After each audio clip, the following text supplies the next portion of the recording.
ஒரு ஏழை மனிதர் ஹஸ்ரத் மூசா அலைவசலாமிடம் வந்து அழுது கெஞ்சினார். யா அல்லாவின் நபி, நான் ரொம்ப ஏழை.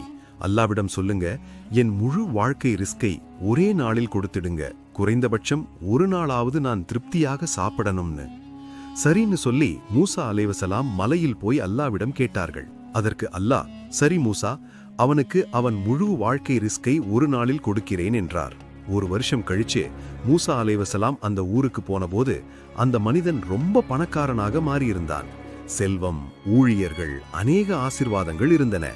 மூசா அலைவசலாம் அல்லாமிடம் கேட்டனர், அல்லாஹ், நீ சொன்னது போல் ஒரு நாளில் ரிஸ்க் கொடுத்துட்டீங்க, ஆனா வருஷமாச்சு, குறையவே இல்லையே. அதற்கு அல்லாஹ் சொன்னார், அவனுக்கு நான் ரிஸ்க் கொடுத்தேன், ஆனால் அவன் ஒரு நாள் ரிஸ்கை தனக்கு வைத்துக்கொண்டு எல்லாத்தையும் என் மத்த அடியார்களுக்கு பகிர்ந்தான்.